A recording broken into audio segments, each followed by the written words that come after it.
Boa tarde, meu povo! Tudo bem com vocês? Então, estou aqui um pouquinho hoje para a gente continuar um pouco a nossa conversa de semana passada, que a gente falou um pouquinho sobre ler a Bíblia de forma literária, sobre como ler a Bíblia e utilizando o Apocalipse como exemplo, como a gente tem feito aqui as nossas meditações semanais. Bem, Apocalipse tem uma característica muito interessante. Boa parte do motivo pelos quais as pessoas têm muita dificuldade de entender Apocalipse é porque não percebem algo que é muito forte na literatura de modo geral, uma característica de literatura de modo geral, que é aquilo que a gente chama de intertextualidade. O que é isso? Intertextualidade é a característica de um texto sempre remeter ao outro texto. E a Bíblia, como uma obra que não é única, que são, na verdade, 66 livros de autores diferentes, perspectivas diferentes, ele também é um conjunto de livros. E a gente às vezes esquece desse detalhe, né? A gente entende que sim, a Bíblia é a palavra de Deus, ela é o livro, mas ela é o livro composto de vários livros. E Apocalipse não pode ser entendido sem essa dimensão da intertextualidade.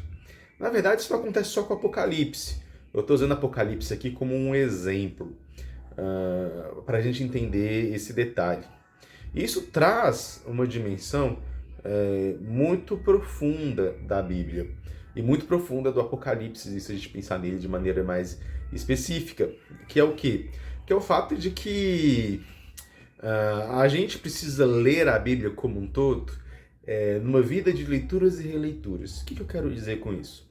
Bem, não adianta você simplesmente pegar a Bíblia e ler um livro somente, ou ler somente uma parte. Na verdade, você só vai entender uma quando você tem a visão do todo e quando você tem a visão das partes particulares. Por exemplo, essa leitura que eu estou fazendo de Apocalipse para produzir um ensino para a igreja todas as quartas-feiras tem me despertado um exemplo pequeno que eu nunca tinha notado, como o Apocalipse cita o Salmo 2 de maneira constante.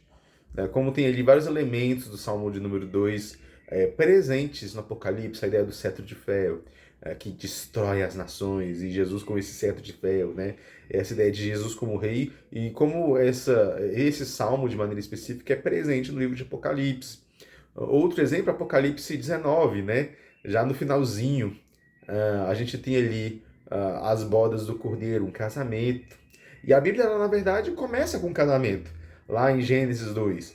Então, a gente tem esses paralelos, né? A Bíblia começa com um casamento em Gênesis, ela termina com um casamento em Apocalipse. São várias referências que o autor vai pegando e que vai cultivando e que vai costurando.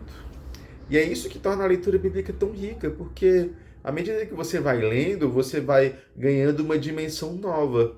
À medida em que você vai lendo e relendo, você ganha uma dimensão nova. Por exemplo, é muito comum que novos cristãos, alguém recém-convertido, comece lendo o Novo Testamento por achar mais fácil de entender. E tudo bem, né? Tudo bem, porque existe algum sentido ali muito simples que você vai entender se você ler o Novo Testamento diretão.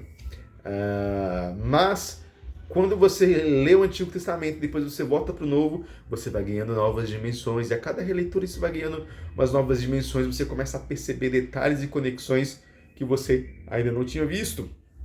Por exemplo, o modo como Jesus, na sua vida, ele cumpre vários requisitos ali da vida de Israel. Né? Como é que isso é presente? Quando você lê o Êxodo e depois você lê Mateus, você pensa assim, meu Deus, 40 dias está esperando 40 anos no deserto. Então Jesus, ele vence a tentação que Adão e Eva não venceram. Vários elementos, o pão que ele multiplica tem a ver com o maná que desce dos céus, né? O pão que desce dos céus. Várias conexões que são importantes para a gente entender o contexto que o autor quer trazer à nossa mente. Isso quer dizer, meus irmãos, que a Bíblia é um livro para uma vida. Ela não é um livro para a gente ler e pronto, acabou. É um livro da gente ler e reler, um livro da gente ir meditando. É o tipo de literatura do qual a leitura vai nos transformando, porque a gente encontra e entra num diálogo com o próprio autor. Amém, meus irmãos?